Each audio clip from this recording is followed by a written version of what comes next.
personally, a bang-on good Vito can beat Raphael. What's up guys and welcome. You are watching Fazi Fitness. So let's start this video with the most recent physique update from Chris Bumstead, the 6 times classic physique Olympia champion, who closed the chapter on professional bodybuilding a few months ago after last year's Miss Olympia. And other than having multiple tears in his shoulders, which has hindered him from training his upper body, and with him admitting that his diet has been far from ideal during all this time, I have got to say the legs still look pretty damn good. Get in the gym and I'd kind of be on my phone replying to messages. I'd go home and I'd eat healthy, but then I was throwing in like cookies and little healthy snacks and processed food all the time in between, and it just doesn't sit well with my body. My training was kind of suffering from it. I wasn't taking anything seriously, and I started to like lose like a serious amount of motivation and just kind of feeling down about like the gym, and which is something that I absolutely love. And so the pursuit for perfection that made him the best in the world for 6 straight years. So he can take a few months or maybe a year to just chill and relax. But he's already very hard on himself, wanting to do more. So they say once a bodybuilder, always a bodybuilder.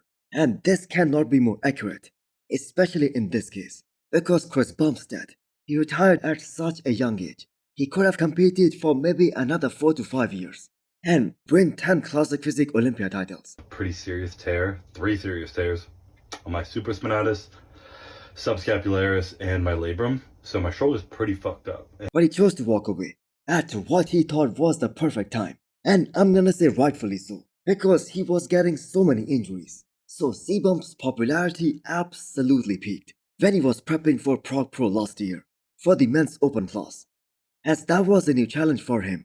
And maybe if he won that show, he would have considered competing in the men's open class. But the judges wanted another 10 to 15 pounds on his frame to be really competitive for the men's open.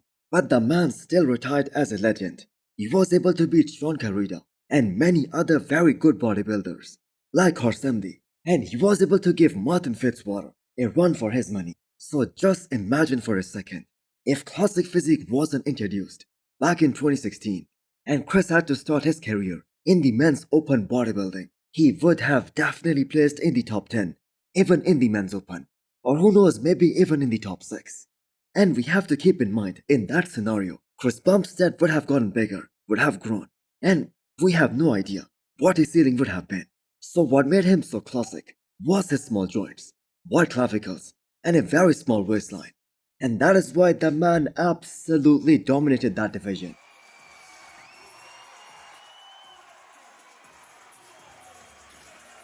So Hostel just dropped some Sherpa-lined zip-up hoodies and forced hooded jackets. So do check them out and use the code FAZI10 to get 10% extra discount.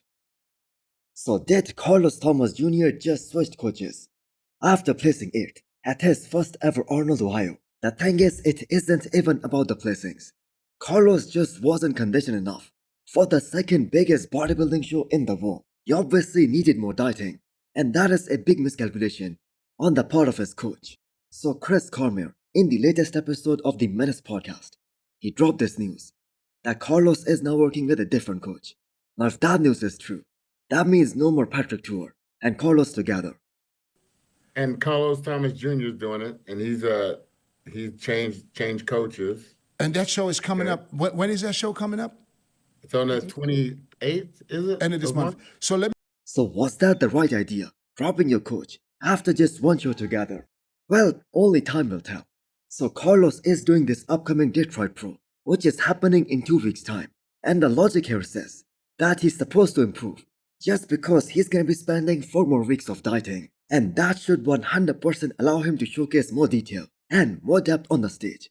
And maybe Carlos should have stuck with Patrick Tour for at least one more show before making this big decision. But that's the thing, when you set such high expectations for yourself, when you continuously compare yourself to the likes of Derek Lunsford, who is a former Miss Olympia and also a reigning Arnold champion, and nobody started that thing but Carlos himself.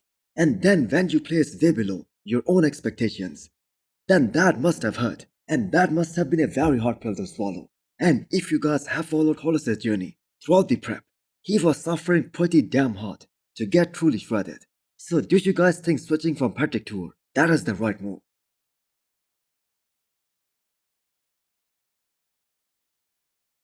So the official competitors list for the first ever Pittsburgh Pro, that is now out. And what a great show it is gonna be for every single class, especially the men's open bodybuilding. Nick Walker and Martin Fitzwater, they are obviously the two main heavy hitters for the men's open class at this show. So that's pretty much expected. But personally, I'm looking forward to Goodvito stepping on this stage against some of the best in the world.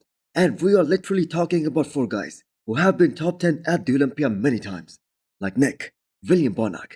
And there was a comment left for Goodvito by Milo Sorsev in one of the episodes of the Menace podcast. And this is gonna hype you up even more to see this new and improved and a bigger version of Goodvito. Now we have to keep in mind, Vito was up 25 pounds during the off-season at the peak of his off-season weight. Now we literally have no idea how mind-blowing his physique is gonna be this time around. Dennis, that you mentioned Goodvito. Chris Cecilia is working with him, and Chris is saying, like, wait until you see that. Yeah. And he looked great in Detroit last year. Yeah. So imagine bigger version with more back and polished posing Yeah. and crazy. Ooh, shit. I Because that is a very rare talent. And it really was a close call between him and a guy like Martin Fitzwater last year at Detroit Pro. And with Goodvito almost taking the full year off afterwards, no one should be sleeping on this guy. No one should dare count him out. So him and Chris Aceto, they nailed the condition in his rookie year. And this is gonna be equally better, but a lot bigger version of Goodvito, which we're gonna see on the stage first at this year's Arnold Brazil, and then at the Pittsburgh Pro. Now, it is such a great lineup at this year's Pittsburgh Pro, as some of these guys, they are gonna be sharing the stage for the very first time, with guys like William Bonac and also Nick Walker. So Nick versus Martin, that is gonna be a battle. But can Goodvito shock the world here? Do let me know what you guys think. Personally, a bang on Goodvito can beat Raphael. Yes, And Raphael was 7th. maybe. Yeah. Well, not Hunter. Martin was 4th, and Goodvito was like 1 point behind him. So it would stand to reason, bodybuilding math. I think he outmuscles Raphael. Samson Dauda as the reigning Miss Olympia is doing such a great job, reminding all his fans and followers around the world the importance of coming off all the gear, everything, after he's done with the combative season. Now he could have reacted totally differently after this past Arnold, after losing it to Derek, and maybe he could have been back in the gym the very next day. But there has been no change in his plan whatsoever. In fact, if you have followed Samson's journey for a very long time, you will know that typically he takes about 8 weeks off all the super supplements, all the gear, all the PEDs. But this time, he has decided to take 10 weeks off to make sure he totally cleans out his system. And he is 100% ready for the off-season coming ahead. We normally take a long break off. This time I'm taking 3 weeks off the gym, completely resting the body off for 3 weeks of the gym. And then this time I'm taking 10 weeks of everything else. So 10 weeks to completely clear out my system. And off training, off diet, just enjoying normal life. This is why it's always the best time to do all the traveling trips as well, because you can be normal and just enjoy the actual process of traveling and seeing fans around the world. So that's something that's there. Now for Samson, to successfully defend his Olympia title this year, one thing he doesn't need is more size.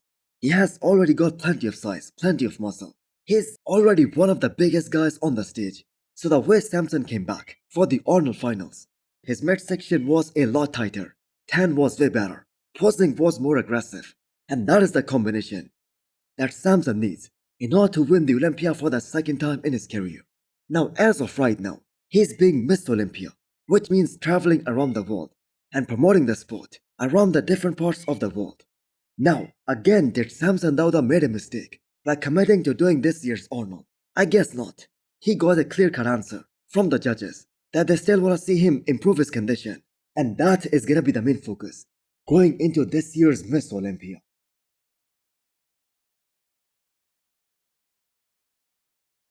So I have no idea how this whole Nick versus Bob situation that is gonna pan out, because some people out there, they are demanding that Bob should lose his job at the Olympia. But this whole situation that helped out Nick Walker to come out with a great idea, a business idea, and make some money off of it. So that t-shirt, that is gonna be sold out in no time. And surely, we're gonna see Nick Walker fans wearing this same shirt at the Olympia later this year. So Nick's expressions from his latest IG story, that just says it all.